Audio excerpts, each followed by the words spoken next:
Here we go.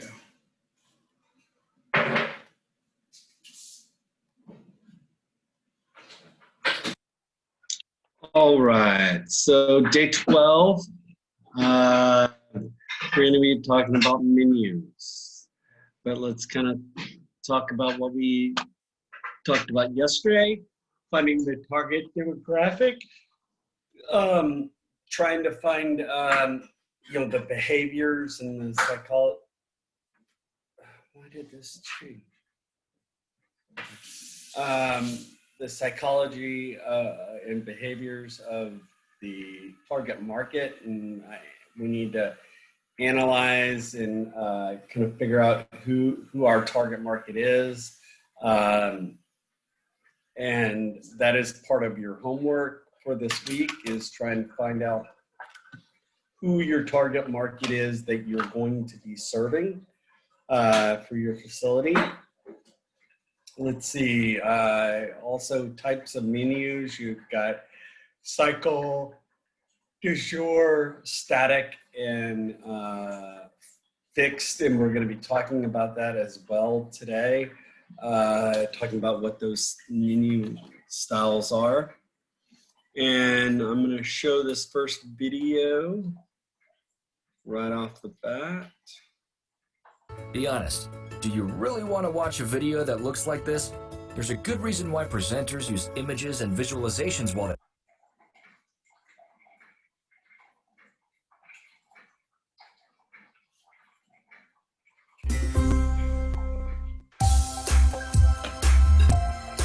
A restaurant's menu is a very powerful brand statement.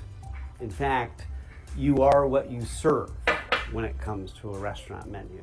The question might be, how do you plan a restaurant menu? One thing that's very important to keep in mind is that your restaurant menu will have a very powerful impact on many parts of your restaurant business. It will determine how many people you need in the kitchen to produce the food. It will determine many of your price points.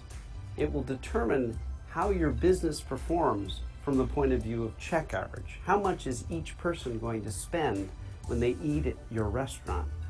And you have a lot of decisions to make when you plan your restaurant menu to make sure that it delivers what you want it to in terms of your idea, in terms of how you want the restaurant to feel for the guests and for your staff. One of the first questions you're going to ask yourself is, how does a restaurant menu embody my idea for my restaurant? If you want to have a Southwestern cuisine restaurant, well, pretty obviously you need to have a menu that delivers that kind of food.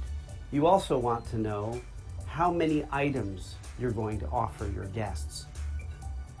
Will you expect them to order a la carte, individual items from the menu, or will you expect them to order what's called prix fixe, or a fixed price menu, where they spend one price for multiple courses? All of this depends on the style of your restaurant, the level of service, the level of price that you're expecting your guests to pay. When you're working on your menu, it's important to start asking yourself, what is the guest going to think when they see this menu? They may see your menu online. They may see your menu for the first time when they sit down in your restaurant. What are they going to feel? What are they going to think? Are they going to say, ooh, I want that? Or are they going to be overwhelmed by too many choices? Does the menu make them feel comfortable? Does it make them feel excited? Does it make them feel bored? Does it make them feel overwhelmed? How does the guest feel about the menu and the items on it? Also, what does the menu say about your concept of food? Do you provide seasonal ingredients? Or are you the kind of restaurant that's serving asparagus in December? Do you serve local produce? Or do you serve everything under the sun? It's very important to think like a guest when you're planning a menu. What are the choices I want to make? What are the choices I want to have? And how are they going to affect my enjoyment of my meal? Another important thing to know about planning a menu is that a menu should not be something that's engraved in stone and never changes. You need to change your menu, and you need to create a menu that you expect to change. There will be dishes that will be more seasonally appropriate. You're not going to sell a lot of beef stew in August in New York City. You need to think about, what do people want to eat at different times of year? What is appealing to people at different times of year? Now, if you're really lucky, you'll have a dish that people love so much they come back for it. What you would call a signature dish. A dish that people say, oh, I've got to go to that restaurant because I have to have that. Well, people become very attached to those dishes. So there's an interesting balance to find. You have to add new things to keep the excitement for your regular guests, but you have to hold on to those signature dishes that people keep coming back for again and again. Change your menus seasonally. Think about signature items that people will associate with your business, and keep it fresh. Add new things to keep people interested in your menu. How would you like to help local business?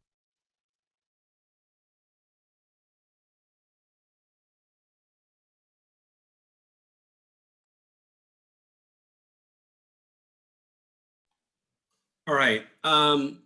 What I want you to really get out of that video, I mean, there's a lot. There is just so much stuff that goes into creating a menu. A menu is just not thrown together. A menu is not just, half-assed. It's well thought out. It needs to be well thought out. It needs to, he was saying, it needs excitement. It needs something that brings people to you.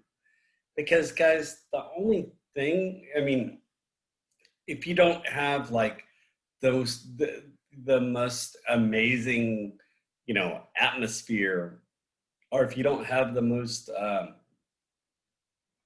amazing ambiance or whatever else, you're just another restaurant, right? And you need to figure out ways to get people in your facility by, like the signature dishes or whatever else. But the menu kind of does a lot of things. I mean, like he was saying, it determines how many employees you have. And did you ever think about that? Your menu basically dictates how many employees you're going to have because of the style of service you're going to have. If you have more like table side, a lot more intricate work, you're going to need a lot more staffing. You're going to need, if it's just a really kind of fast casual, you're just kind of, you really don't need much else, you might not need as many people, but, really you've got to come up with the menu before you can hire your staff, before you can kind of decide on what kind of equipment you need, all of that, right? Designing the kitchen equipment, the menu. You have to have your menu before you can come up with what kind of equipment you need. If you're not going to have a grill to anything, if you're not grilling anything on your menu, then why the heck, excuse me, I've got the yawns. But why the heck would you want a grill? If you don't have any grilled items on your menu, don't spend your money on buying a grill, right? Determines how many labor hands you need. Let's see, it shows your concept. Let's see, designed to keep customers' attention, right? We want their attention. We want them to look at it, because that is what makes your money? I mean, you've got, if you don't have a menu, people aren't going to be able to order any food, right? And if there's no one ordering food, then that means there's no food being served, and then no food being served means I can't pay my electric bill, can't pay my employees, da da da da da, kind of going down from there. This customers full attention. Let's see. Make sure the customer is satisfied with their meal, with their, with their experience. Make sure that they get a value, a bang for their buck, right? Everybody wants a bang for their buck, right? They want to make sure they get they get whatever they deserve for the amount of money that they are paying. And sometimes, I bought products that I would go, man, that wasn't worth the money, or that this wasn't worth the value, or whatever else. And when I feel that way, then I might not go back to that restaurant or go to that place as often as I would, or as often as the owners and everybody else would like, because we're trying to, just because you don't feel valued, or you don't feel like you're getting enough value for whatever you're spending. Let's see. We design the restaurant according to the menu, of course. We need to, if you're going to have a lot of table side stuff, you need to, you might want the kitchen. Look how you can see how far. Here's like number 38 is like the stoves, and like 38, number, I guess 43 is, I think that's maybe the fryers or whatever else. So you've got this area here. Well, do you see how far the line is over, kind of a little bit further away from the dining room? Maybe, if you're going to have to walk from basically where 13, 38, 43, all of those numbers are, going all the way out to the door. So that's a lot of walking. You want to minimize how much walking your waiters and waitresses do. And just think about the food, just even walking through the kitchen, all the way out to that door by 68 right over there, and 70, that the food is going to start to get cool, but cooler by the time it goes out of that kitchen. So and this is a pretty big kitchen, so you need to manage where things go in and out. Plus there's only one door in, one door out, right? I mean, I don't see any other doors over by 9 and 11. There's only one door, right, going in the kitchen. Does anybody see any other door going only aisle? No, So is that smart? That's not a smart idea, right? No. You want to going in, going out, so you have flow. You don't have if you have people. Hold on one second. Bye. Have a great day. Okay.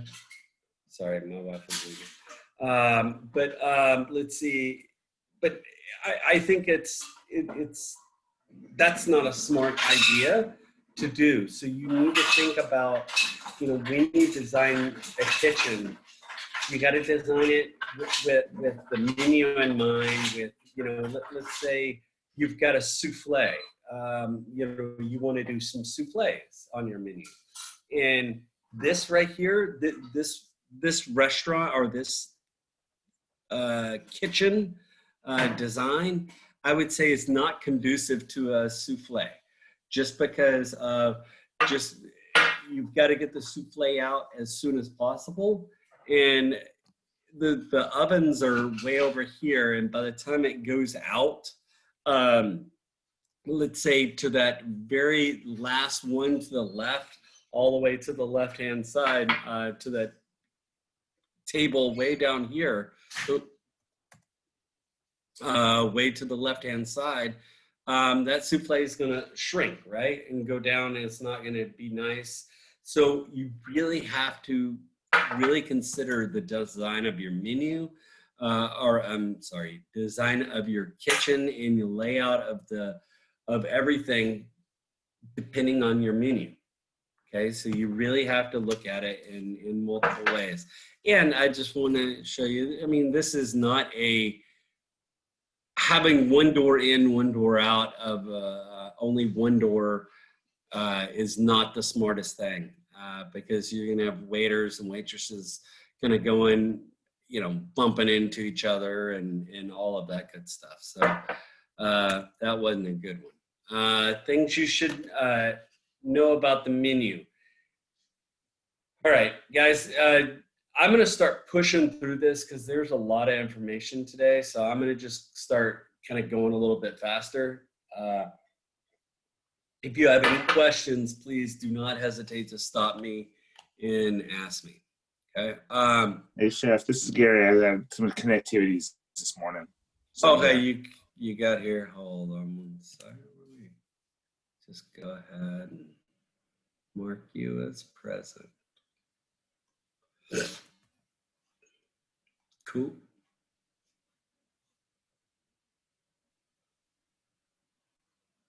All right. So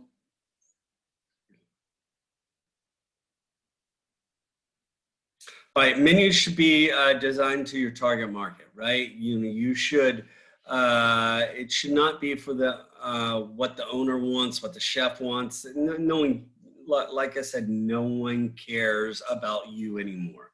No one, as a professional chef, as a professional cook or whatever no one cares what you want, what you like, anything about you anymore. You're not cooking for yourself anymore. You're cooking for other people. So you're designing it for other people, not for what you really want. Because again, what you want and what the target market wants might be completely different. It's all about the customer, what the customer wants. All right, who is your ideal target client? Here it is. This is what I'm wanting you to kind of come up with. Who your ideal client is: age, gender, marital status, social status, work, professional, economic, how much they make. What do they, what kind of behavior do they, what kind of hobbies they have, what kind of, anything about them. How many times do they go out to eat on an average week, or on, I need to know that as well. Benefits like are they into healthy? Are they in recycling? Are they, what's all the, we need to know all this information about them. So any information the better. Do they rent? Do they own? Do they, all sorts of things. Okay, here is talking about design of a menu. Hi, I'm Dr. Amy Killen. I have my own medical practice, and I've been using Doodly now for a few weeks to create these really fun videos.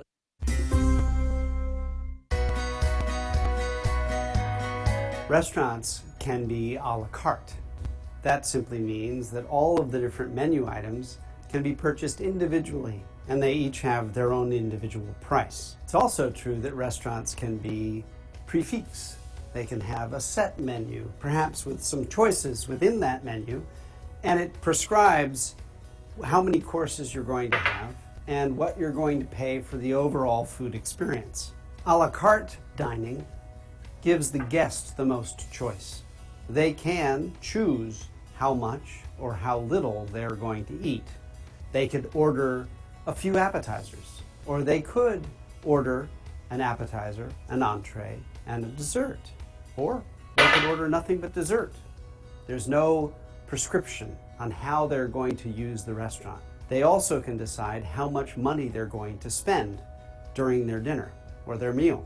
In a prix fixe restaurant or a restaurant with fixed price, there's a set menu. Maybe it's 4 courses, or maybe it's a tasting menu with many courses. And that menu comes at a specific price. The tasting menu, or the multi-course menu with prix fixe, is at the restaurant's decision. The restaurant decides how many courses a guest will have and how much they will pay for all of those courses combined. Serving a multi-course menu to a guest or a tasting menu requires some careful thought and consideration. You want to have a progress of dishes that makes sense and is enjoyable for the guest. Much like a story, you don't want all the exciting part to be in the beginning so that people end up being bored with the menu as it continues. It's important to build on the menu in a way that is refreshing and enjoyable and creates some anticipation for what's coming next.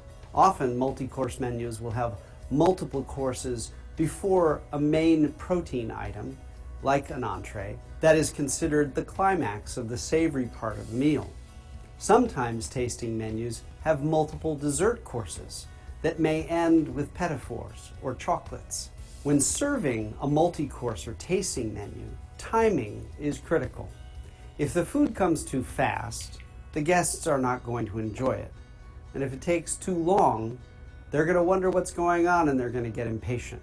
That connection of timing and enjoyment is critical for a multi-course menu. In a restaurant, it is required that the kitchen and the dining room have wonderful communication about the pace at which a guest is enjoying their meal.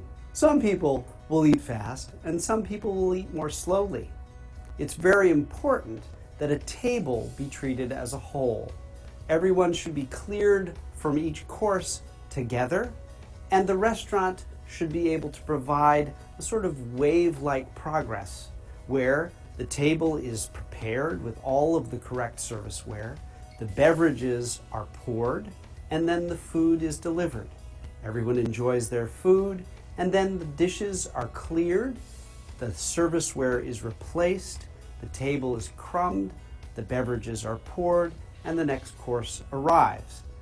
Now, the only way that can happen in a beautiful and consistent and appropriate manner is if the dining room is letting the kitchen know how quickly people are eating, and when he perceives that they might need a breather, when they might need a break before they continue with their next course. The kitchen needs to be able to respond to the changing tempo of all of the different dining room tables and how they are dining either quickly or more slowly. This is the dance of the restaurant business in multi-course menus and tasting menus, making sure that the kitchen, the dining room, and the guest are all performing the dance in the right way, in the right tempo, for the guest's ultimate enjoyment.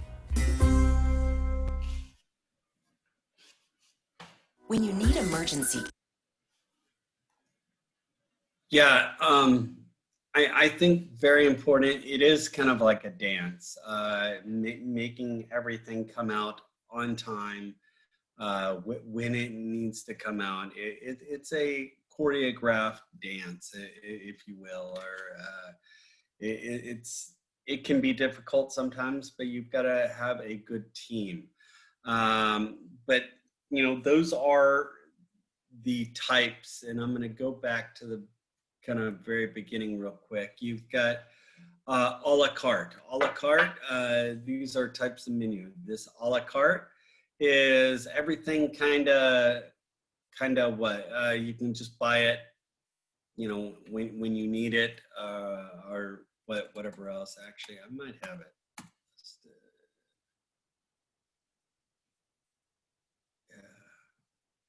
and we'll talk about it. But you've got a la carte, you got prefix menu. Prefix is kind of everything all one price. You know, you got this, this, and this. You can kind of pick it.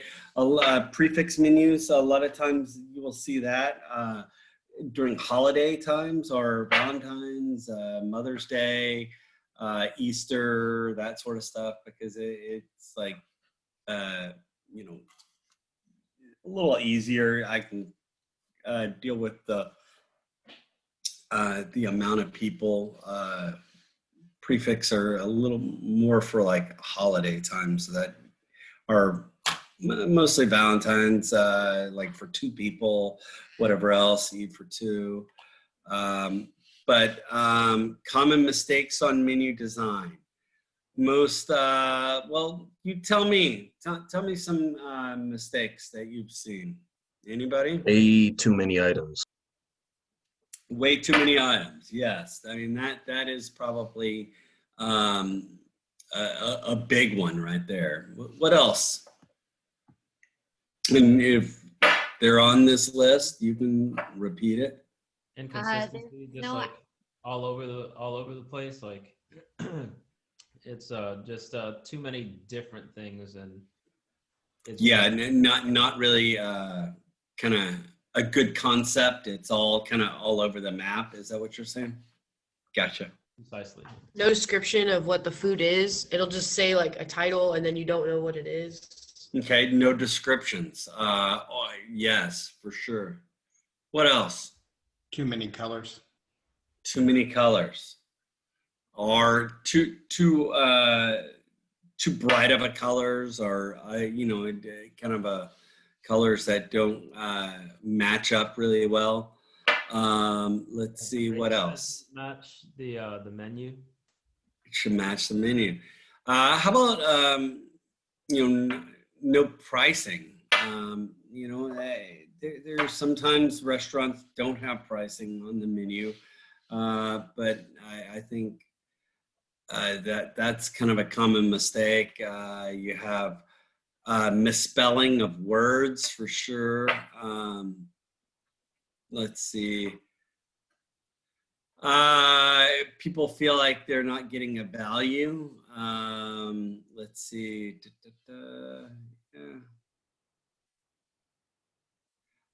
Or also the descriptions are way too long or too wordy sometimes as well. Ideal menu should basically help people find what they want. It should tell them what they want. It should have a good description. A well-designed restaurant menu makes it easy for people to eat at your restaurant. Why? Because it's easy to see to read the menu. It's easily, they don't have anxiety, all of that good stuff. But it really plays a role. The psychology factor plays a good role in trying to get people to spend their money, right? We're trying to optimize our menu and make our menu so where it's so pleasing to everybody's eye, and in that people don't feel anxiety so they can spend their money, right? We want them to feel comfortable enough and let their guard down, so they'll be willing to open up their wallets and their purses and spend a lot more money at our facility. So that's kind of what your ideal thing that we're trying to do.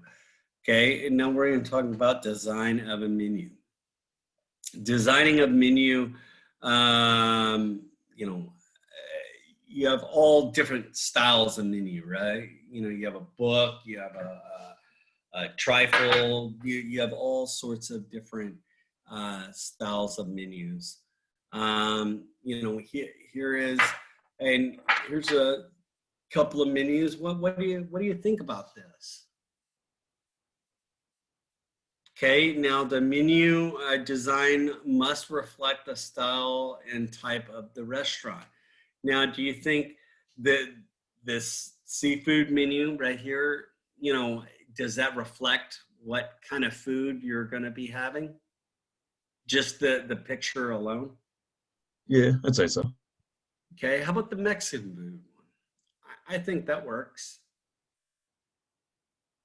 I like it, but what I don't like is the script right here.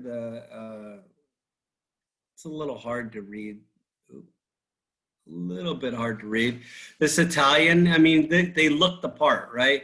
For a Mexican food place, this looks like a Mexican food restaurant menu, right? This looks like an Italian food menu. And seafood, yeah. So you want it to fit the part. You want the design, you want the look to look like whatever you're trying to go for. On the first menu, the appetizers look to be an afterthought. So that might be like a missed opportunity because it's just too far down. I would probably put those ahead, like at the beginning, and then work my way down from there. Appetizers. I completely agree with you. I hadn't noticed that. So for sure, I would move that appetizer up because you don't want appetizers down. No one's gonna, when they're looking for appetizers, they're not gonna look in the middle of the menu, right? That just doesn't fit. So no, I agree with you on that. Yeah. All right. Restaurant menu can be simple for a pizza place. Yeah, I mean, like this right here, this pizza, the one in the middle there. Yeah, that's simple.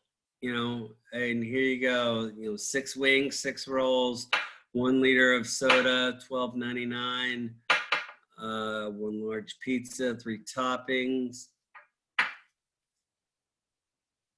Yeah, I mean, that pizza menu, I mean, the pictures look good.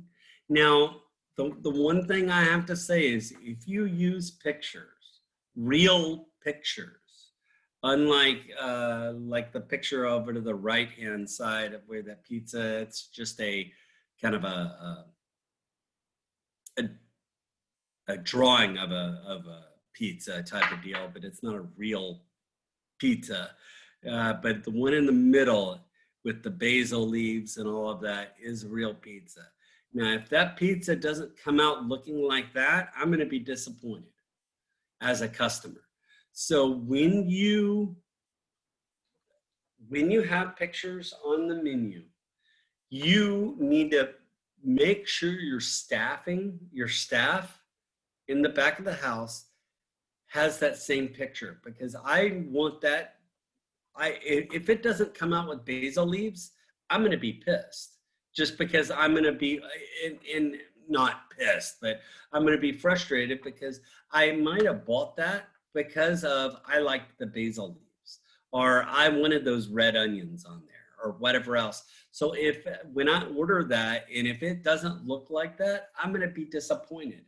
So you need to make sure that your food looks the same, and it comes out looking the same every single time, and that is consistency, and all of that. So please watch those pictures and make sure they look sexy.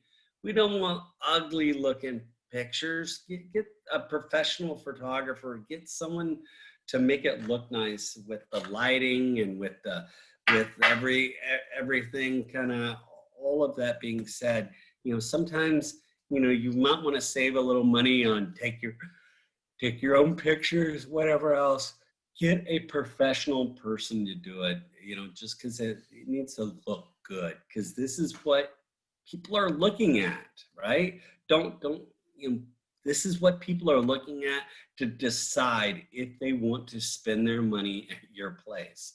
So make it look good, because whenever I see a janky, ugly looking menu, I go, God, these people don't want to make any money. I can't believe it. If they would just invest a little bit more in their menu, they'll make money. But you've got to realize menus are the ones that the one thing that sells your food. I mean, granted, you got waiters and waitresses, but still, other than that, that's what sells your food. So you need to make it look nice. I think the one in the middle and the one on the right, I think are nice. I think the one on the left-hand side could get a little busy. There's a lot of, with the borders and all of that sort of stuff, it can be a little bit busy. Now, what do you think about these menus? The family dining menu. I think, I think the one on the right-hand side, there's a lot of information on that, right? That looks like a Denny's or a IHOP kind of a style. What is your all's feeling when it comes to when you see these three menus? What do you feel about that? If I'm not at a Coney Island, I'm probably gonna leave. Yeah. Anybody else? Would you feel comfortable getting those menus? I kind of feel anxious. I'm not gonna lie. Like the sandwich one, it might just be because I'm a parent, but I already know like what experience I'm gonna have going into this restaurant with the kids, and it exactly. Yeah. I just want something simple to choose from at that stage. Yeah, no, and I agree with you. It gives me a little anxiety just because I'm gonna have to sit there and kind of go in the red letter, the red writing on the bottom. I don't know, it bothers me for some reason. I don't know why, but I would much rather have different color writing descriptions on the instead of red lettering. I don't know why, but that bothers me a little bit as well. But in just right there, we've got at least we have about 18 people online, and at least 3 people spoke up out of the 18 and said they didn't feel like that one on the right hand side was. It gave them anxiety, or it gave me, kind of feeling. So that means that I probably didn't do a proper job on creating that menu. So you really have to think about that, and you've got to get, granted, you've got maybe 1 or 2 people, you make the menu, 1 or 2 people look at it. Give your menu to everybody. Let everybody look at it before you give it out to the public. Let your staff bring it home and let their family members look at it, whatever else. But, get a lot of people's opinion on it, because, here's our opinion. 3 people out of this class said they kind of got a little anxiety looking at some of those. And that's what you don't want, because you don't want anybody to feel like, oh, I just can't look at that, or whatever else. Because if not, they're not going to spend their money. They're not going to want to come back there. They're not going to tell their friends about it. They're not going to, do anything. So, and this is a family style restaurant, so make it easy, maybe for everybody to read, right? Old, young, you name it. So make it easy. Hey, here's a fine dining menu. Now, again, these are all different styles of menus, right? We could have this, again, this is kind of more of a fast casual kind of a menu, right? And then more of a family style, and this is more of a fine dining. And you can look, just looking at that menu, you can see that it does look a little fancier. It looks a little nicer. It's laid out a little nicer. So you can kind of see more of the fine dining establishment menu. This is kind of maybe a prefix menu. I the writing's a little too small for me, but it kind of maybe as a prefix menu, and this is just a regular menu. And you know what?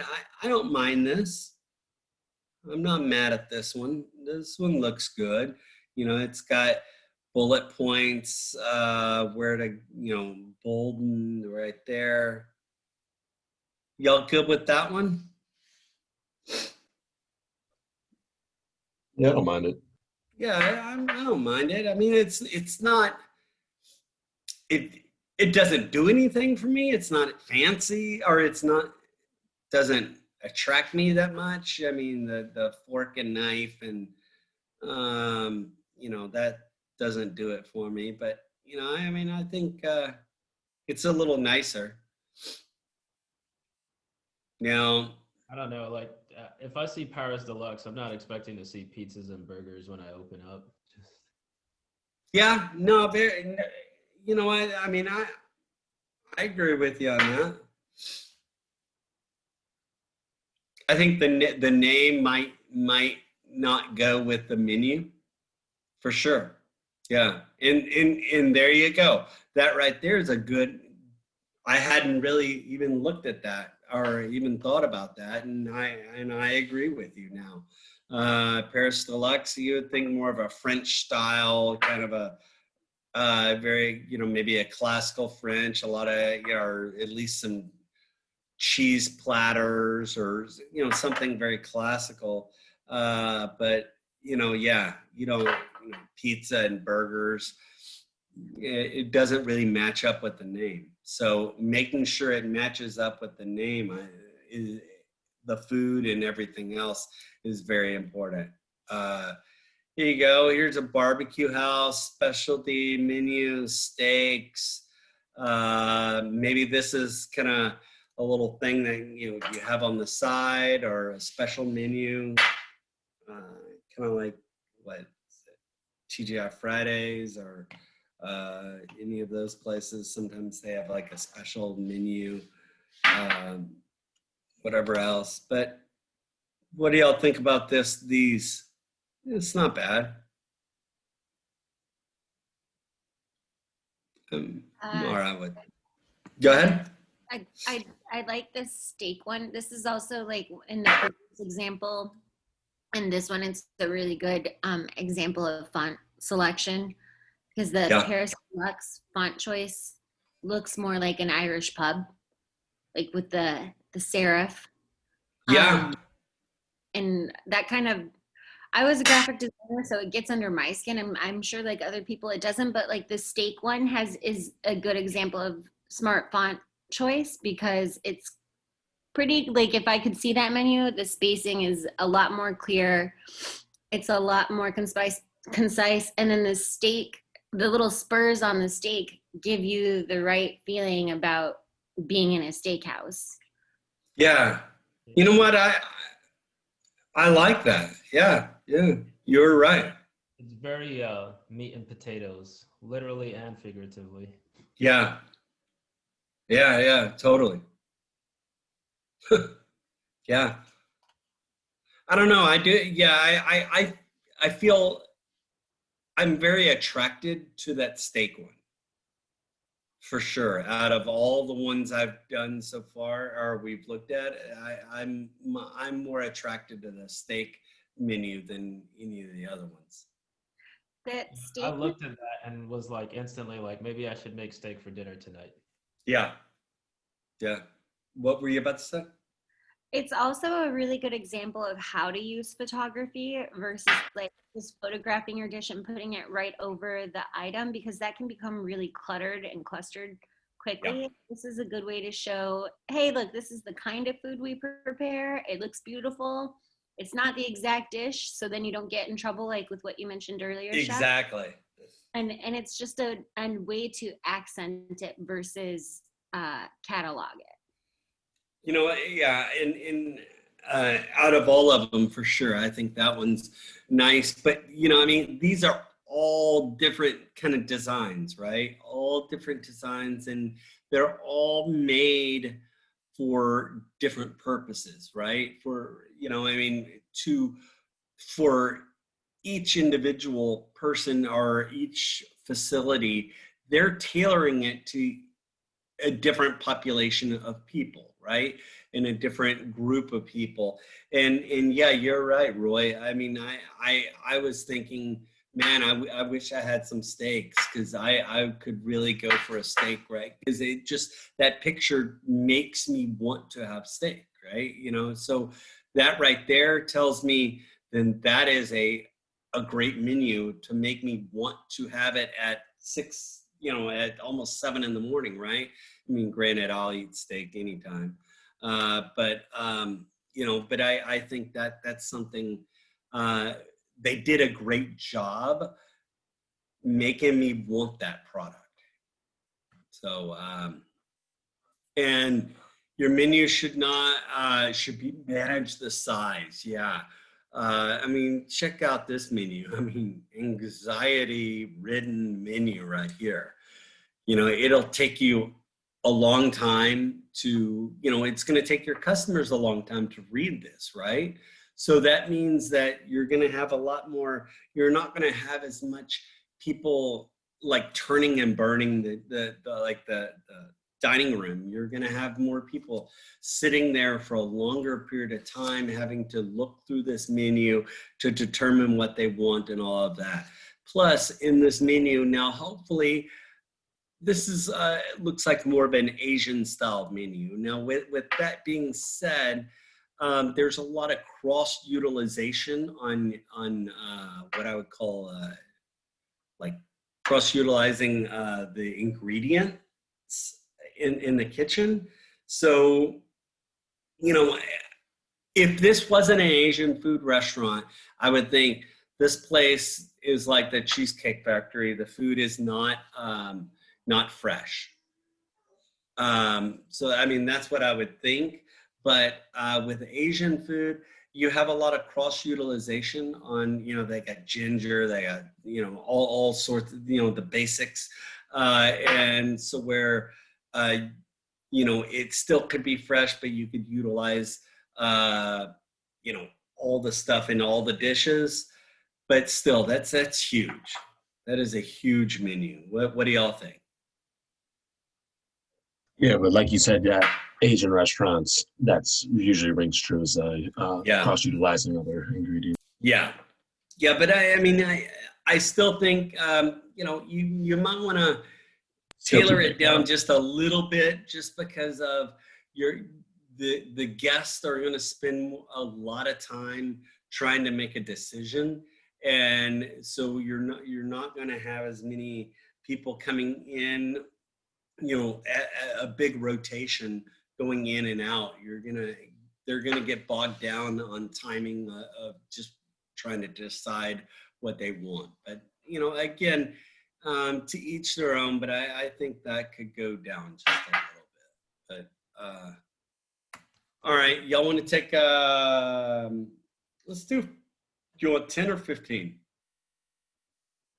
Let's do 10. It doesn't really matter. Let's do 10 minutes. 7:10. Be back 7:10.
All right, give me 1 second. Let me finish cleaning my glasses and I'll get started.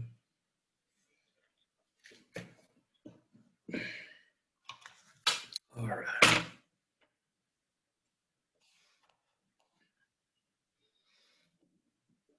Your menu should be easy to read.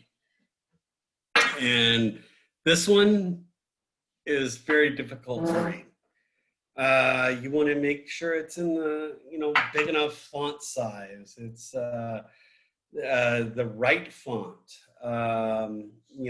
There are fonts out there that are not the right font. And I would be very careful on doing that. The right colors, you name it, making sure it's appropriate for everybody to see. And, I've got my late 40-year-old eyes, and sometimes my eyes are not the best in the world. And I need, also the ambiance, the lighting. Is the lighting good enough to be able to read the menu? So you need to make sure that it's easily readable, because that's kind of small writing. What do y'all think? Yeah, no, I don't think anyone's going to be able to pay attention to that. Yeah, and it just kind of all blends in together sometimes. So, just make sure it's the right, proper size. And again, that's why you always get other people to read it and look at it. And, you just want to have multiple people looking at it. Because sometimes what you think is nice is not really, I'm not saying that you have crappy,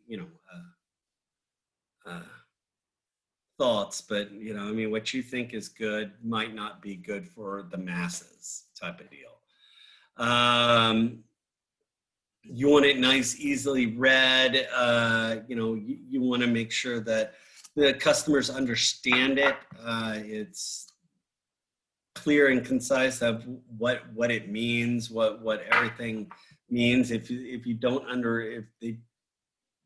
understand the name or whatever else, have a good explanation of what's underneath. But make sure that it is easily read. Your logo is on there, all of that sort of stuff. Just kind of make sure that people know who it is, whose restaurant it is. A little psychology. Let's see. Doing a few, like a book style menu, an upright menu. I'll kind of show you different styles in a little bit, but any other Any other things y'all want to talk about on this? Let's see.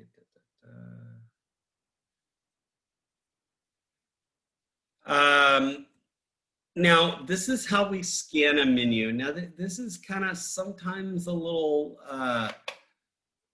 different than what people think, but a lot of times people start, and this is kind of, so they look at where it's 1, 2, 3, 4, 5, 6, 7. This is kind of how your eyes kind of scan a menu. So this is kind of, if it's a two-fold menu, this is kind of how a lot of times people will, they don't look at this, they go to here, here, here, here, and so knowing the eye pattern of people typically will, you'll want to use these things to your advantage, and we'll talk about a little bit about that. How customers read. Someone read this slide for me. It is said that the average customer spends only 109 seconds to scan through the entire menu. Hence, a menu has minimal time to make a positive impact. For this, designing a menu in a way which has clear and bold section headings, effortless dish finding titles, and using more visual techniques or eye scanning techniques becomes essential. A restaurant menu designer would know what portion of the menu is the hottest spot in terms of profit. A tip for vertical layout menus is that customers usually scan through such menus looking at the topmost and bottommost menu items. Hence, you should place your best sellers on these spots if you're designing a vertical menu. Okay, so there you have it. Now, 109 seconds. Thank you for reading it. 109 seconds, guys. That is the average a customer spends scanning your menu. 109 seconds. Guys, that's not long. And so with that being said, you have to, make sure that the people, when they're scanning it, things are there and, and it's easily to read, it's easily manipulated, where everything is located, all of that sort of stuff. But, you need to make sure it's easily, readable. Use colors, guys. Colors is really important as well. Excuse me. Colors, it's kind of like the, people say red, is a power tie, for a red, for a tie, it's called the power tie, right? But, having different colors, reds, blues, something that makes people feel good, pastels or whatever, it really kind of depends on, and I know that there's a psychology on different colors, like what colors, some colors make people feel mad, some people, angry or whatever else. So colors, in color schemes of like rooms and your menu, very important to make sure that the colors all work together, that they're not, something that, kind of detracts from the look or whatever else. But colors really can calm people, can make people anxious. So making sure you manage those coloring of the menus and coloring in your restaurant itself, like painting your walls and all of that, because colors do create moods or help with the moods and the ambiance. What do y'all think about use the colors? What do you think about this color? What do you think about this menu?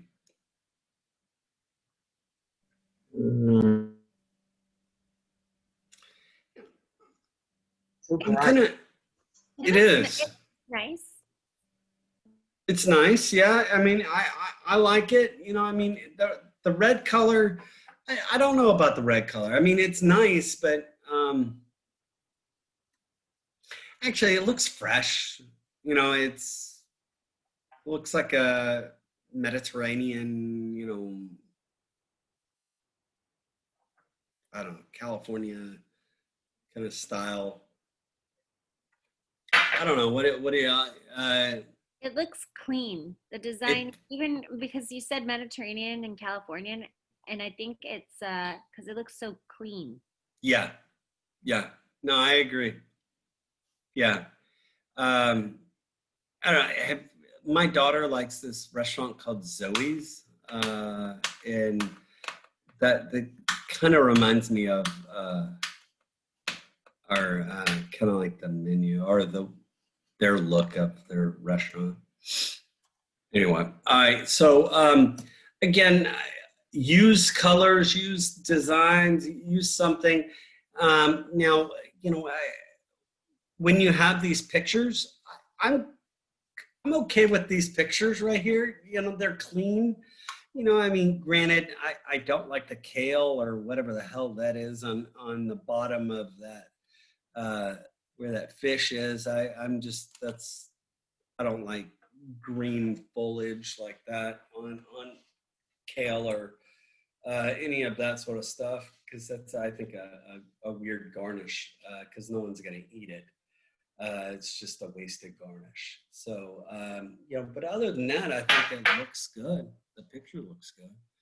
All right, so great pictures. That's what we want. We want images. We want things that look good, that look sexy, that doesn't look dried out, that looks glistening, that makes me want to have that, right? I mean, it's like that damn steak, you know? I mean, that made me want to have it. Make a picture look good, make you want to have it. No one wants to see an ugly looking piece of food on a menu. That does not make you want to eat it, doesn't turn you on, doesn't excite me. It doesn't make me want to spend my money at your restaurant. Let's see. And guys, please do me a favor. Get it professionally done. Or if you, because we've all probably seen photos on a menu or on a wall or somewhere of food that is not professionally done, and it just does not look good. So please make sure you get it done professionally, or you kind of figure out how to do it professionally yourself.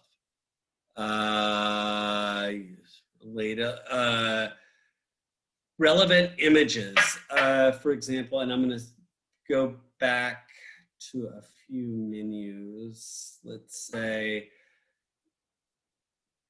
I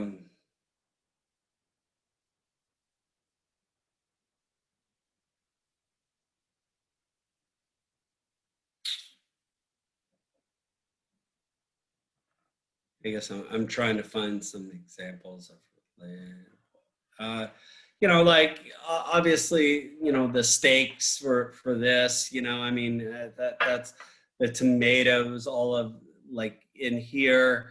But if this was only a steak place, if there was a piece of shrimp where that tomato was, then and there's no shrimp, there's no seafood in this whole restaurant, that would be just stupid. You don't want that shrimp on there if there was a piece of shrimp, if you don't sell shrimp. So don't put it on there, right? So make sure it's relatable. It goes with your facility or with the image or whatever else. Just don't put random ass photos of things that's not relatable.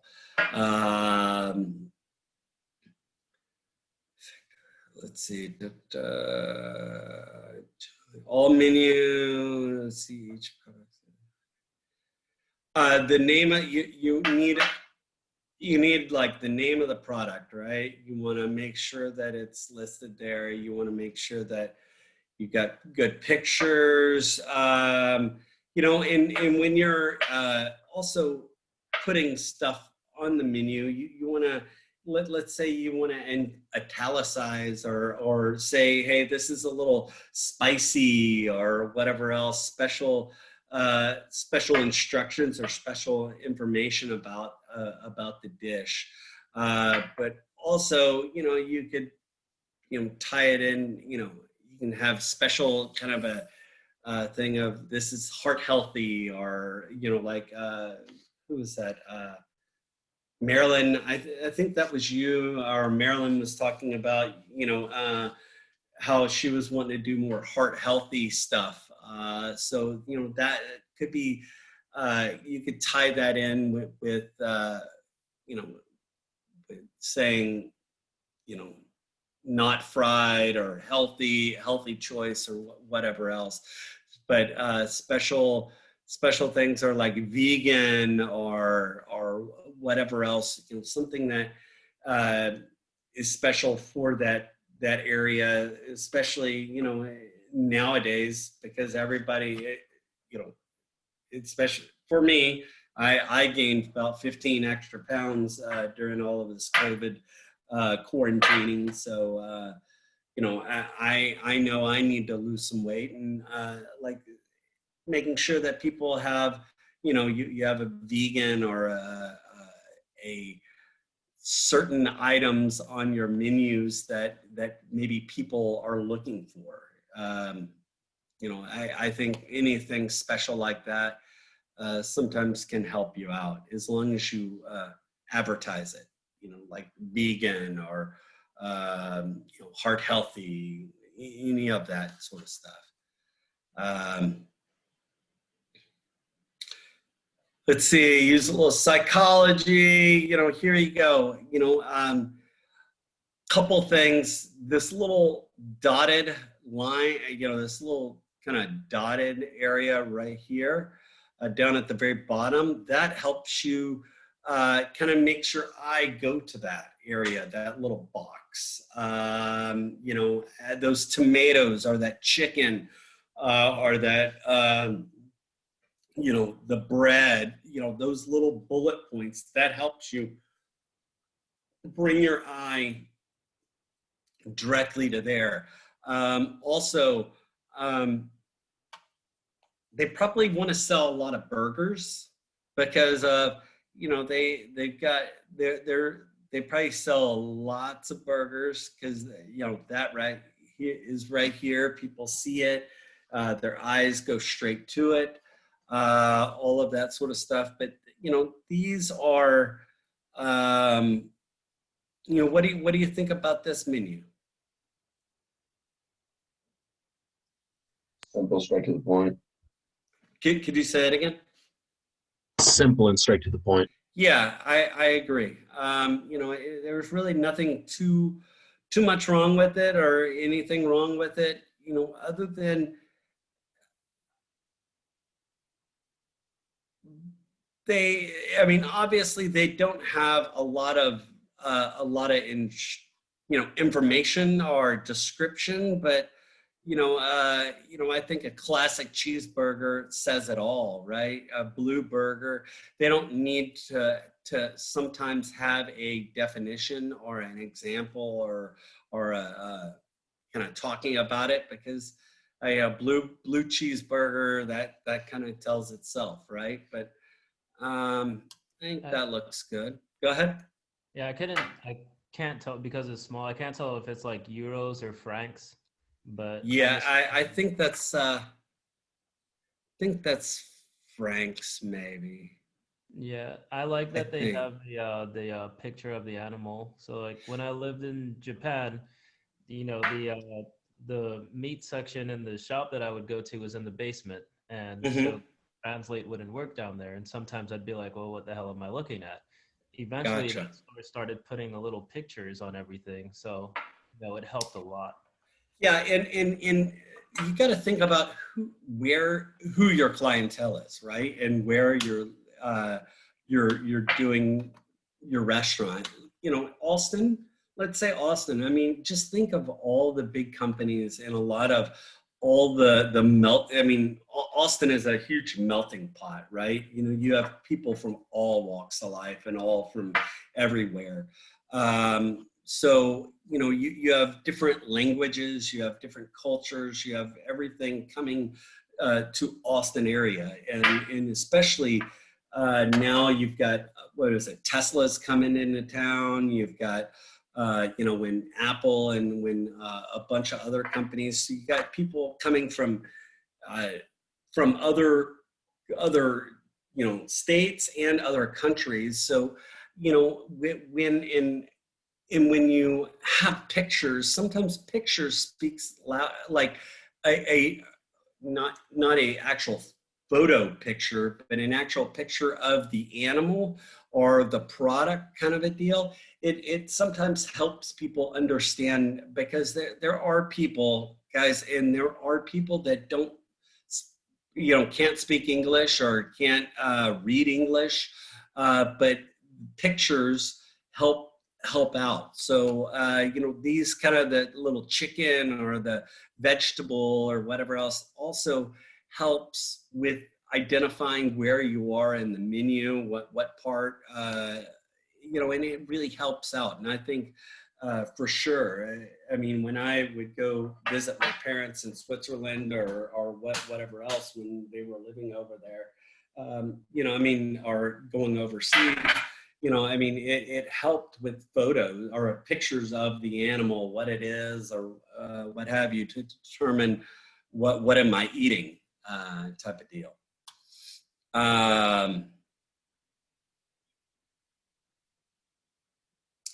Pricing, okay, standardized pricing, guys. Now, pricing is kind of important, right?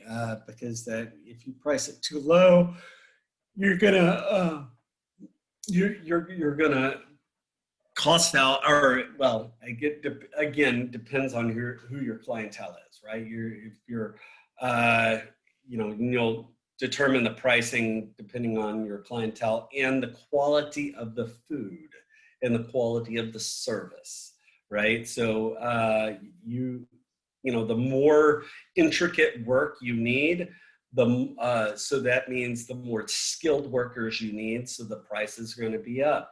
It depends on where you're living. Also, Austin, Texas, we have a $15 an hour wage, right? We pay people $15 an hour in Austin, okay, starting out.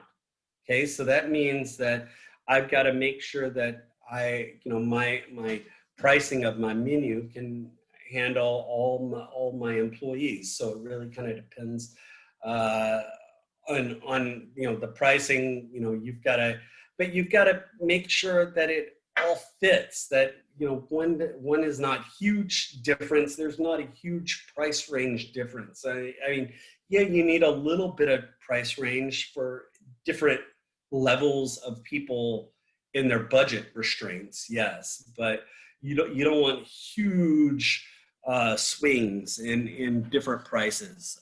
So you want to need to manage those pricing. But let's see.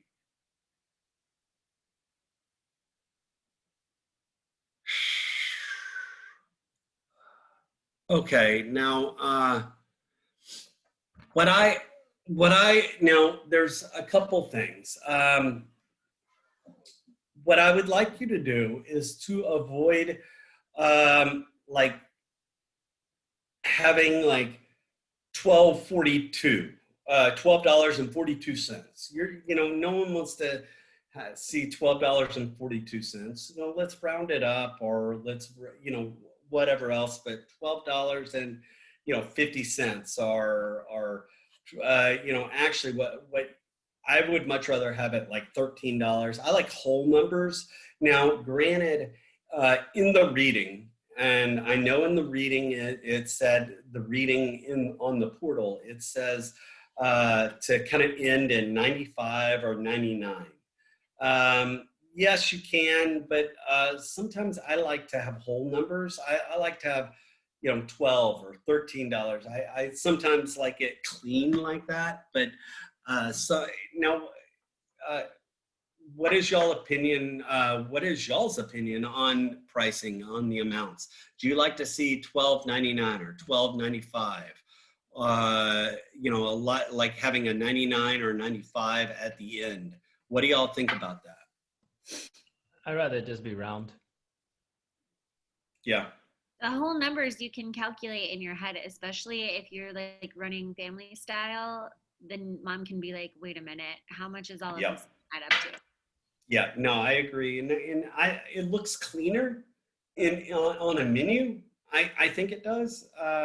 You know, it looks cleaner, and I prefer whole numbers, but again, like for this, if it was $12.40, I might raise it up to $13, depending on, you know, what it is, or bring it down to $12. You know, but it really kind of depends on what the pricing is. But just making sure that you know, what I don't want is, I don't want you to put the price, let's say that's $6 or whatever the price is. Don't put it in bold. Don't bolden it. Don't like make the price stand out. I don't ever want you to italicize or make that money or the pricing stand out. I never want you to do that. I want it to kind of not stand out. That's kind of the ideal thing. And don't put like dots, like kind of where that beef is, kind of those little dots. Don't put dot, and then put $6.50, because it's a line and it goes straight to that price, and it just doesn't look nice. You know, you don't want to attract the eye to the price of the product, for sure. What do y'all? I'm gonna let my dog out, and y'all can look at this menu, and I'll be right back. Hold on one second.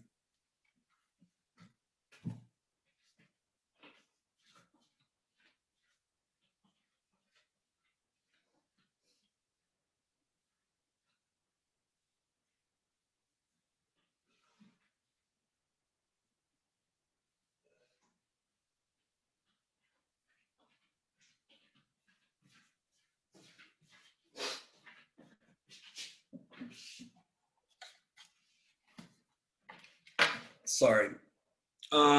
So what do y'all think about this menu?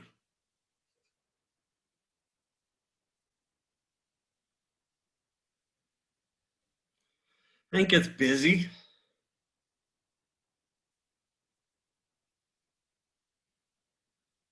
What do y'all think? Anybody?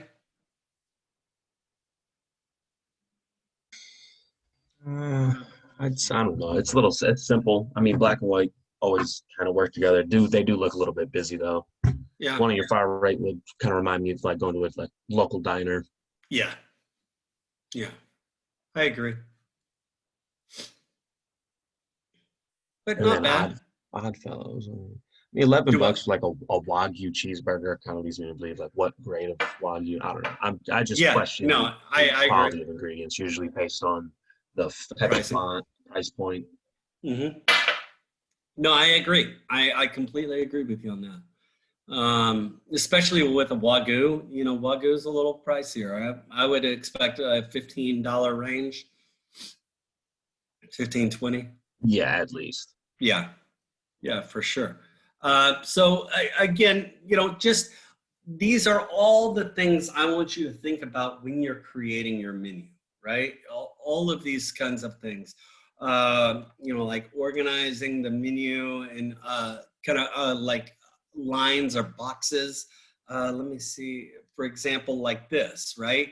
To attract your eye, bring your eye and to segment things, to kind of, here are the starters, here are the main courses, here are the sides, I kind of like boxes like this because it kind of categorizes things for me, and it's not as like this. For when I look at this menu, it's I'm gonna have to sit and like really kind of look at the menu and spend some time in looking at it. This one, it's kind of easier for me to kind of look and to determine what items. I think the spacing is a little bit better, like compared to like that diner where it says the diner, you see how the spacing is so tight right there. And here it's a little bit larger. The font is a little different. I prefer something like this. This is a nice, but this is what Cliff Dickerson likes, right? No one, again, that's what's good for my eyes, and what's good for my eyes is not good for your eyes type of deal. So you're trying to find kind of a happy medium for everybody, right? What do y'all think about these menus? What do you think about the boxes? I think sometimes you can go overboard on the boxes, and I think the one on the far right-hand side. Boxes belong on like chalkboard boxes, and that you can easily fill in and like place your specials or whatever you get in for like the catch, like to break down of the day. Gotcha. At least that's what I've seen. No, man, and I that's why they make chocolate ice cream, right? Some people don't like vanilla, right? There's all different, everybody has their own opinion, right? And I think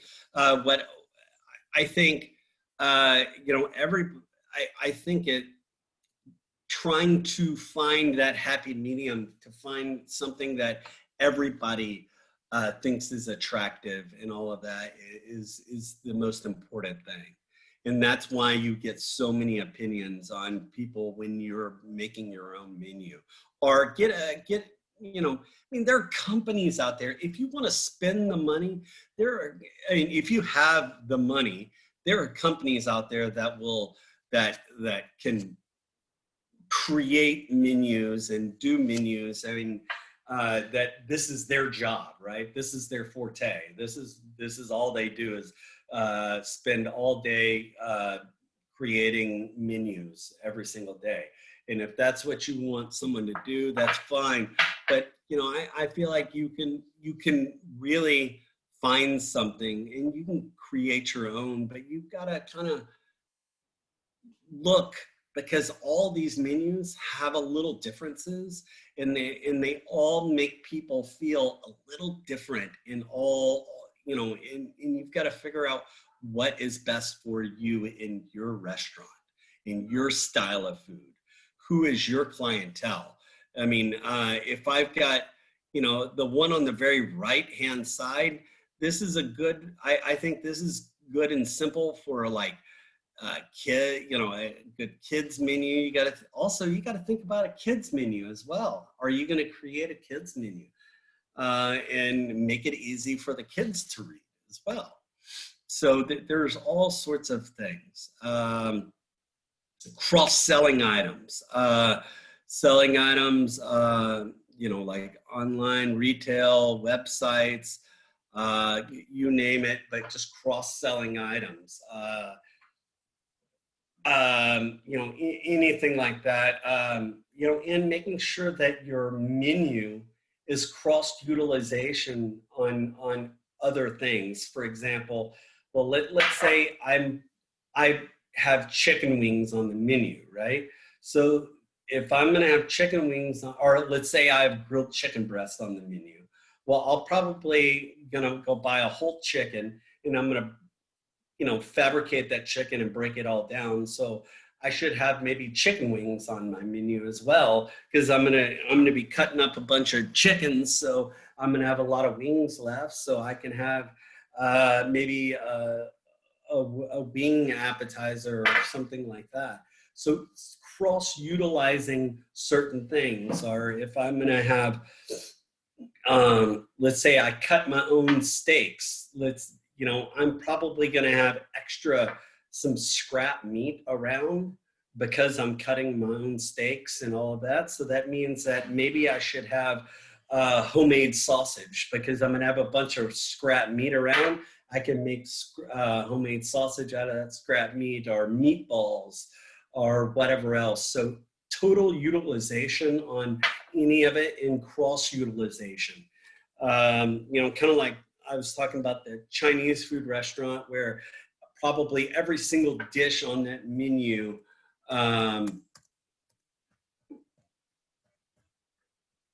every dish on this menu has ginger, has garlic, has green onions on it, has maybe, you know, so those are items that are going to be utilized through every single dish. So that means that I'm not going to be wasting any money. Things aren't going to be going bad.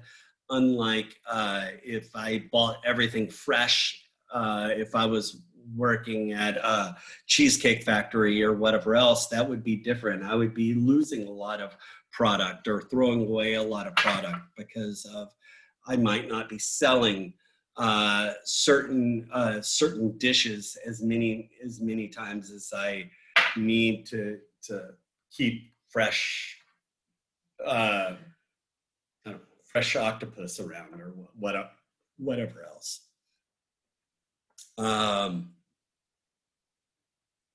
Let's see.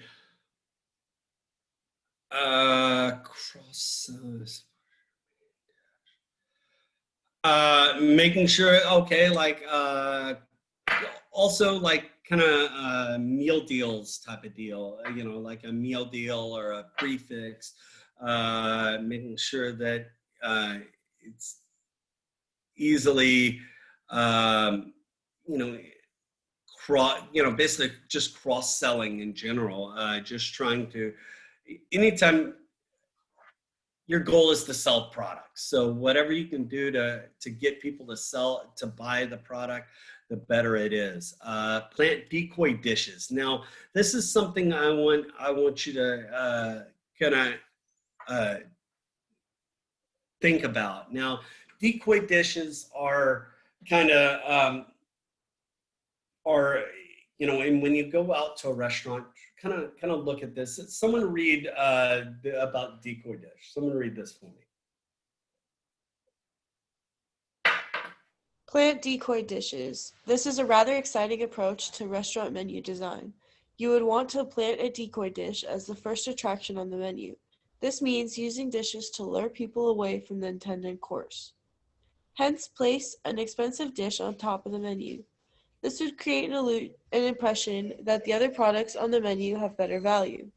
This would lead to the customers feel they found a bargain, and hence they'd spend more on those dishes. Customers feel great about grabbing a bargain and end up spending more to maximize the benefits of that bargain. Hence, it would be a win-win, as they'd feel accomplished and you'd get the products you'd want to sell better. Thank you. So so you're planning a decoy dish. So a decoy product basically on the menu. Here you go. Now let's see. You have a decoy dish that costs a little bit more. Oops, sorry. Cost a little bit more, but then and you go, oh, that's kind of expensive, but kind of right underneath it is a little cheaper, and you go, oh, I got a deal. Look what a deal. Does anybody see a decoy dish on this first, the dogfish?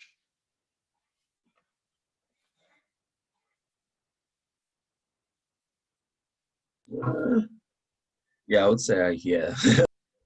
That braised lamb, again,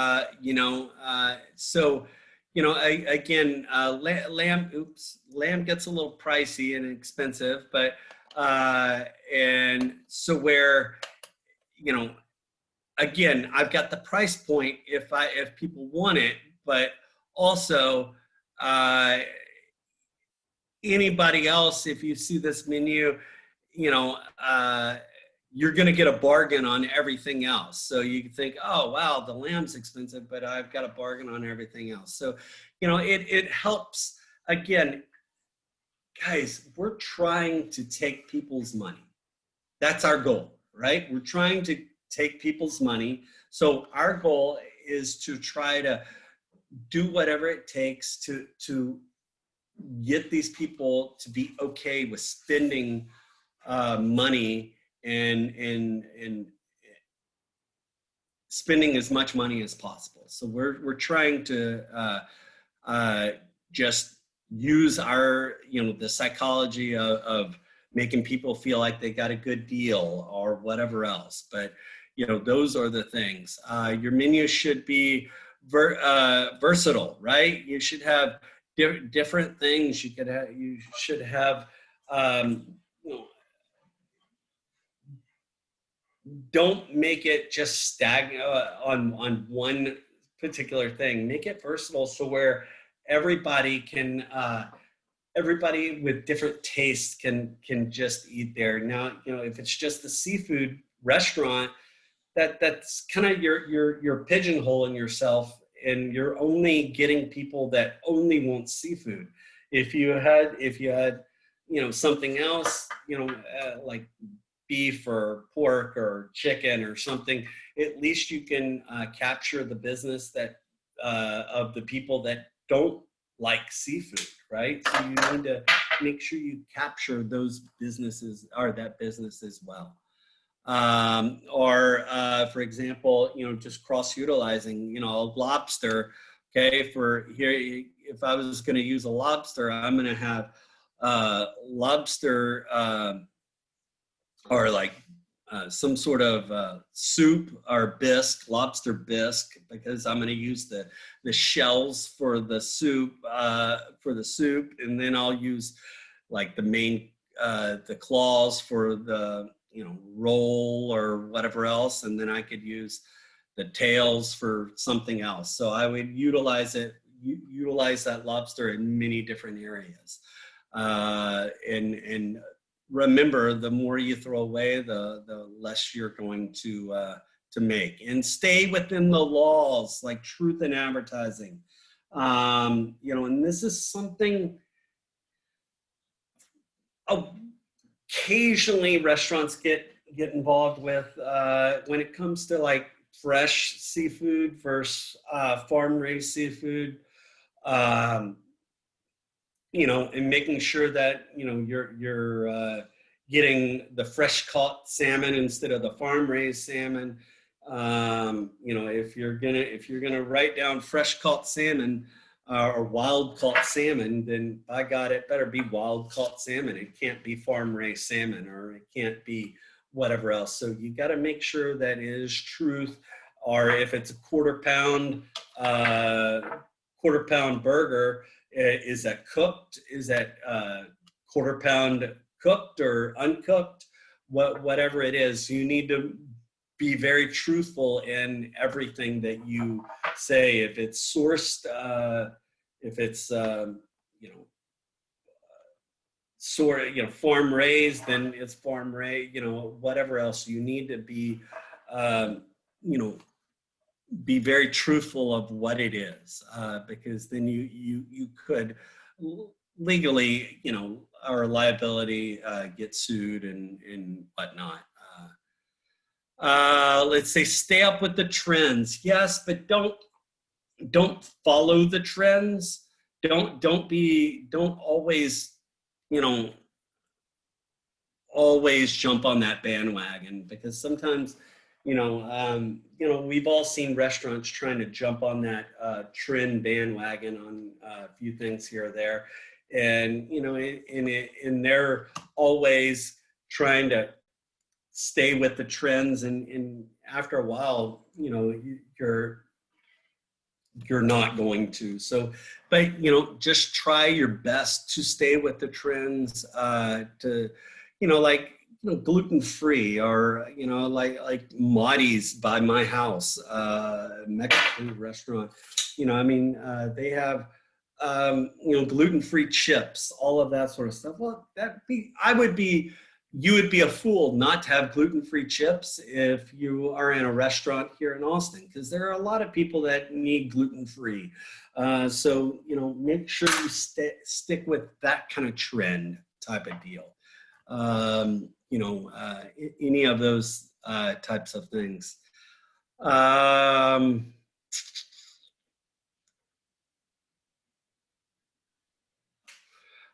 Anytime you have anything like, you know, that you're spending extra money on, like hormone-free, steroid-free, free range, you know, or you know, any of those kind of buzzwords or specialty words that you're spending extra money on, grass-fed beef or Wagyu or any of that sort of stuff. You want to make sure you you know, advertise that, put that on the menu, put that, you know, or if you get eggs from a local purveyor, like, I don't know, I get you know, eggs from a neighbor, and let's say that neighbor, you know, like, for example, like Lucy's Fried Chicken.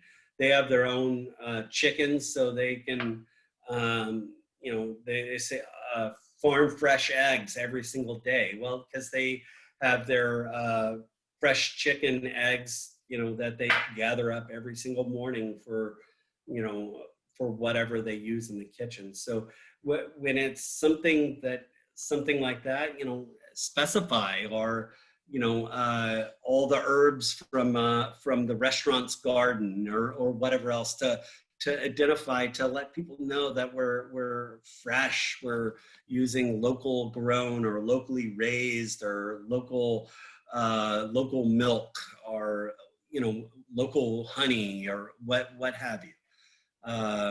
Any of that sort of stuff. Burden of choices. You know, you want to give your customers choices, but not too many choices. You know, too many choices can backfire. That can totally screw you up and make people not want to be here, not have and have the anxiety, and not want to be, you know, to go to that restaurant or whatever else. So, you know, give them choices, but don't give them too many choices, right? Again, we've got to make money, and more, in a lot of times when we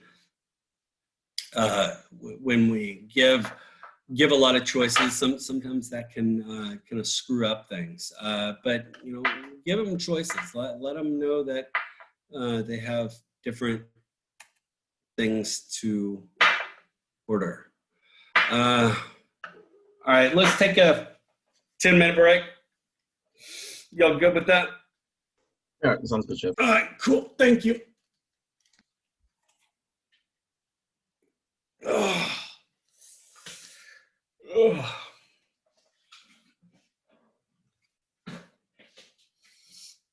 Oh.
About another minute and we'll get started.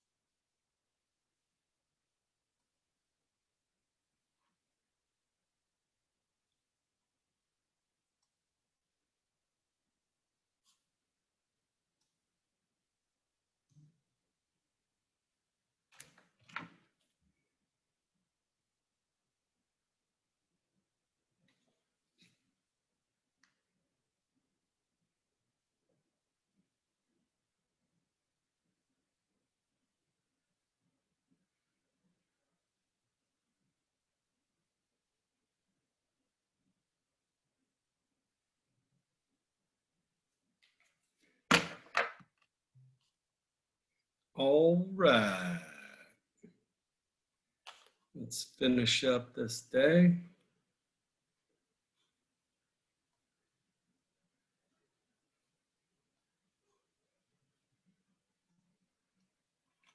Hold on.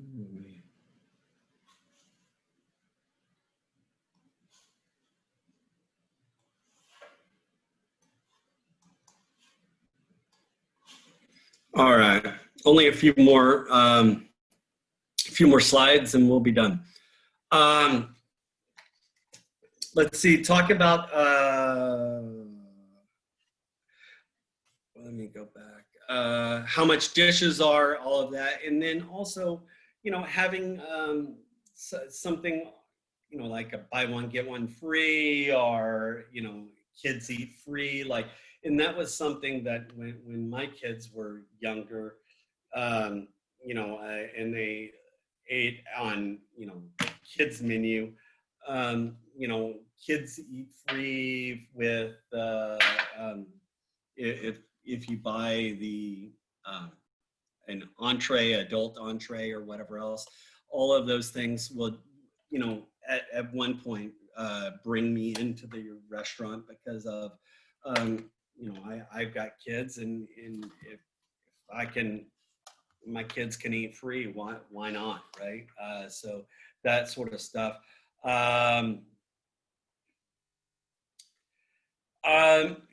Give them decision. You want to less is more when it comes to decisions that the customers have to make. Don't give them too many decisions. Try to make it.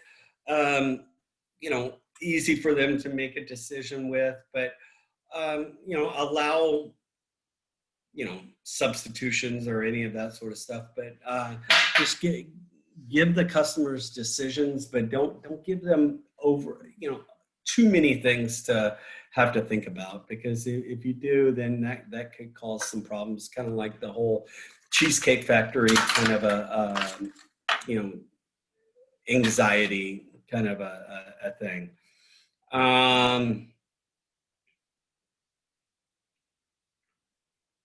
Let's see. Someone want to read this one for me?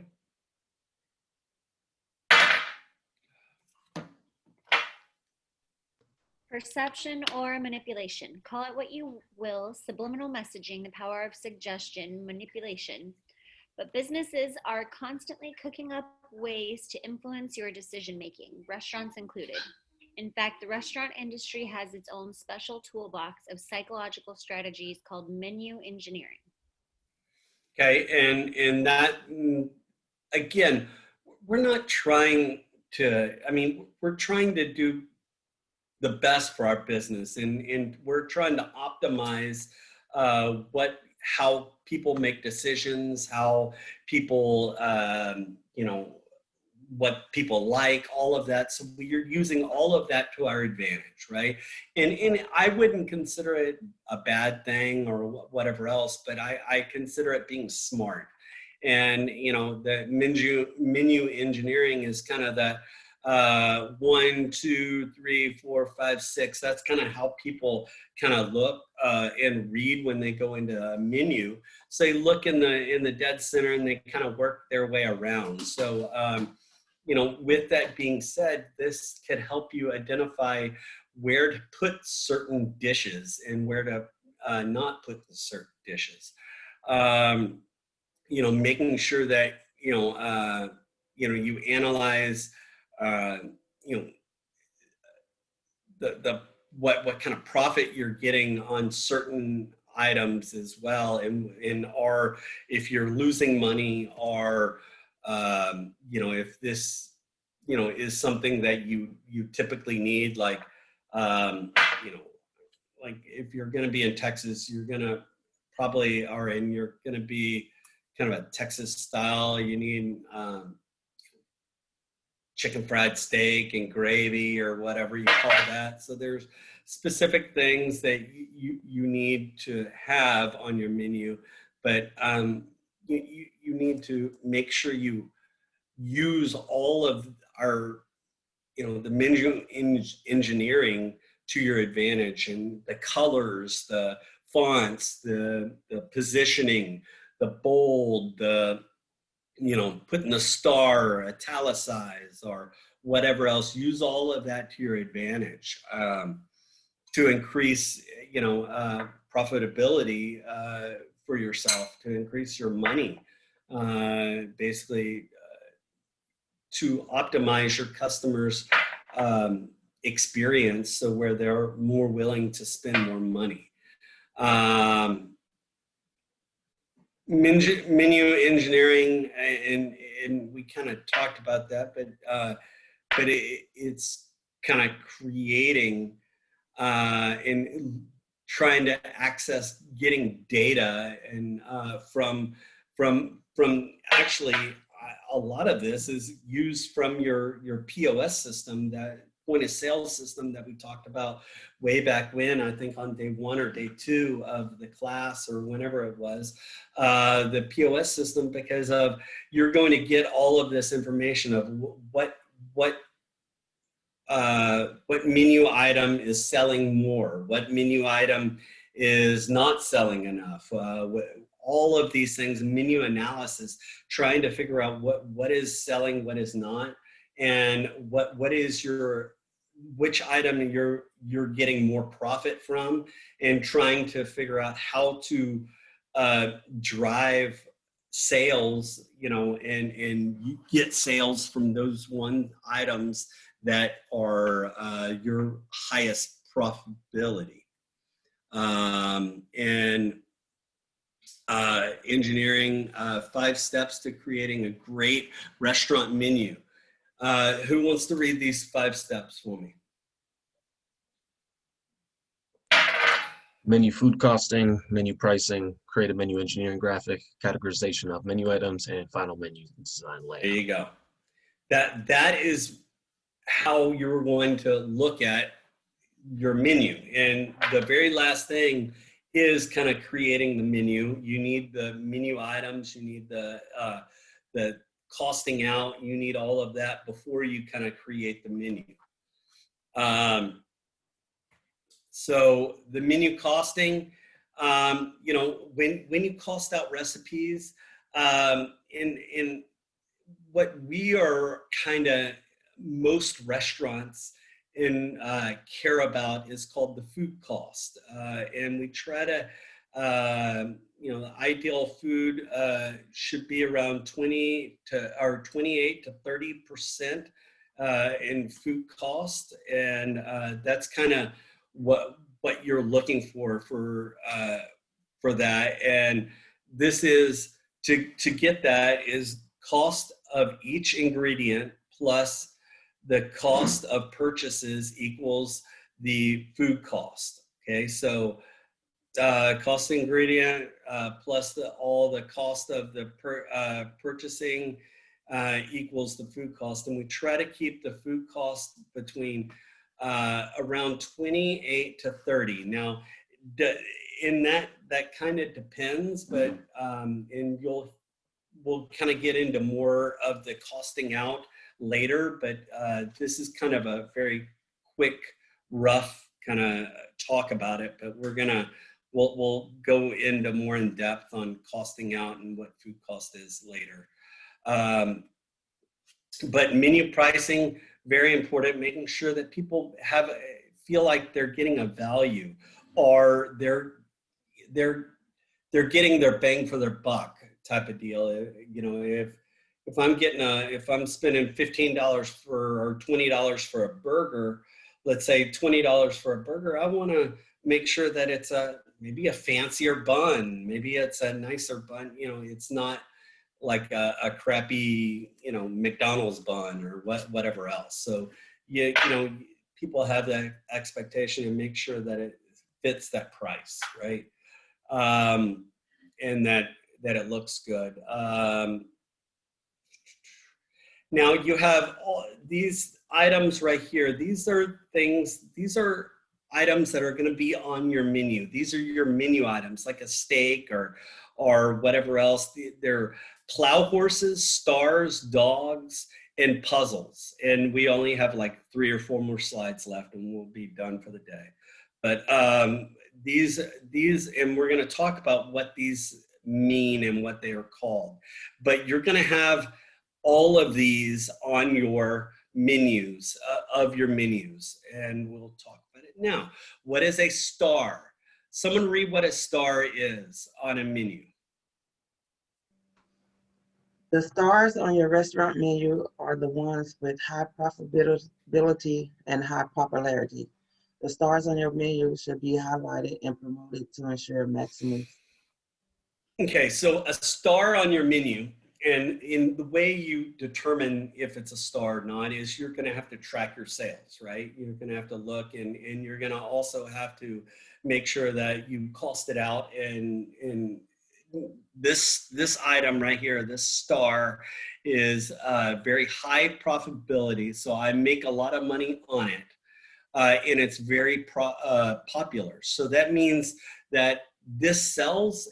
Every time it sells, I make good money on it. So, you know, you want to maximize, you want to make sure that you promote this and all of that. So you might want to put it in an area, let's say, you know, like maybe my star might be where number 1 is, right? You know, or whatever else, so where, you know, people see it right off the bat, or whatever else. You know, you want to manage your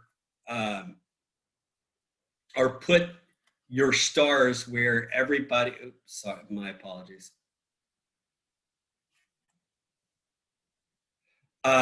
You want your stars where everybody can see it. On a spot on the menu that's appropriate. What is a plow horse? Someone read what a plow horse is.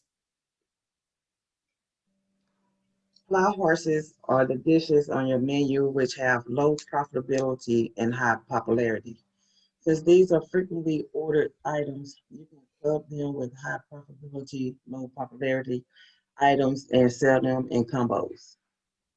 Okay, so so that's high popularity but low profitability. So I might not make, I sell a lot of these, but I don't make a lot of money off of this. So, you know, you want to manage that. You might have to have a plow horse, and you probably will have a plow horse on your menu, but you want to minimize them because you want more of the stars than you want plow horses, right? Because you want to make more profit. Well, and because we're here to make money, right? What is a puzzle? Someone read what a puzzle is. Puzzles are the menu dishes which carry with itself high profitability and low popularity. These items can be promoted through specials, server recommendations, and combo offers. Your chef can also be innovative and experiment by reinventing and renaming the same dish. You can also try repositioning the puzzle menu items close to the popular items in the menu to increase the sales. Yeah, there you go. You know, there are all sorts of ways to try to enhance your sales and moving them closer to the ones that are your stars, and hoping that you're going to have kind of people that go, oh, but this looks good, whatever else. So, just trying to, again, analyzing your menu and making sure that whatever is on the menu is profitable and that we're selling a lot of them. What is a dog?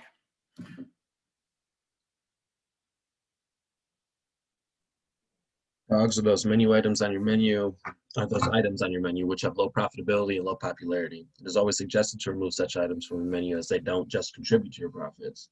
It is also difficult to maintain the inventory of these items as they are likely to perish if not consumed within their expiration date. Okay, so these dogs you want to kind of get rid of, but sometimes you don't know if it's a dog until you really do the menu analysis and really look. You just have to really manage and look at what is going, what is selling and what is not. And when you're not selling items and you're, let's say a piece, let's say a fish dish is a dog, and every time I buy a bunch of this fish, then it goes bad before I sell it all. So then I'm wasting a lot of money. So you want to make sure that you try to avoid having these dogs on there. And kind of change it up, but you're going to have to kind of play around with your menu and look and see what is selling and what is not. Very, very important. And all of these things are important for you to look at. Especially when I'm running a new menu or doing a new menu item, I always work I always am, you'll see me by the dish pit area. I usually sit by the dish pit or the dish area where the waiters or waitresses drop off all the plates to the dish machine area, because I want to see what's coming back off the plates. If I change a menu item and move things around, I want to see what people are eating, what people are not eating, what they're throwing away. Maybe I added too much. Maybe I'm not giving this or that. So I need to just manage and look at what is going on my menu. And that is very important. Let's see. All right, someone read this. I think this will be the last one that I'll get someone to read for today. Categorization of menu items. Most critical step towards menu engineering is breaking down your menu into broad categories, which will include quick bites, soups and salads, appetizers, main course, desserts, and beverages. These categories might vary in restaurants, but precaution should be taken that there is no overlap between the menu items in all the categories. The layout of your menu becomes organized after these divisions. While deciding on the restaurant menu dishes, some specials should be should be there, which will make your restaurant menu unique and stand out. All right, so that is it. So what I need from you for your homework, and this is and we talked about this yesterday, but by Friday, I would like to see the demographic, the geographic, and the psychographic behavior of who your target market is going to be for your restaurant. You've already given me your name of your restaurant. You've given me your what kind of name, mission statement, and kind of cuisine or kind of theme. And also, I need a logo as well for this week. So a logo, and the geographic, the information, and you can find that from what was that? And I will have to pull up that. City-data.com. Thank you. So if you can find that. Now, if I just want, and it's whoever you want your demographic to be, I mean, you just kind of look up and you tell me where you're at and where you're located, so I can kind of have an idea of who your demographic's going to be. That is the homework. Does everybody understand what I'm asking for Friday? Yes, Jeff. All right, cool. Well, let me stop sharing. Is there any particular layout that you want, Chef? No. Let me see if I can. Let me search in my email and see if I can find a few.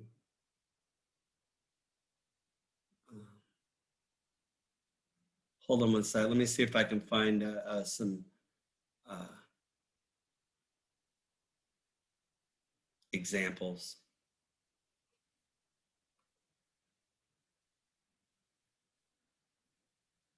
Give me 1 second.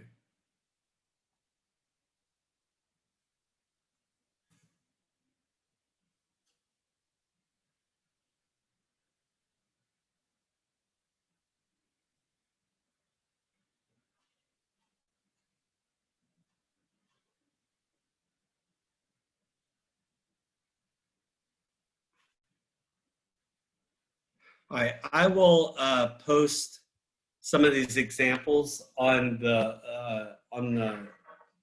portal for you, so you can kind of look at some examples of the target market. I will post it up onto the portal for today. What is this, day 12, right? I think it's day 12. All right, so I will do that. Any questions, problems, concerns other than that? We good? We're good. All right, y'all have a great rest of your day. Enjoy. It's nice and cool and crisp today. And enjoy your rest of your day. Have a great one. Bye, guys. Bye, Chef. Bye, Chef. Bye. Bye, Chef. Y'all have a great day.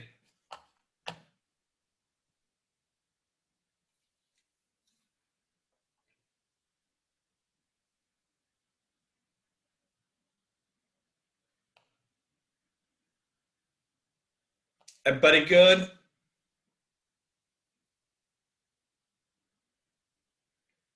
I'm going to hang up. Everybody good? On 3. I'm going to hang up. 1, 2, 3. All right, guys. Be safe. See y'all tomorrow.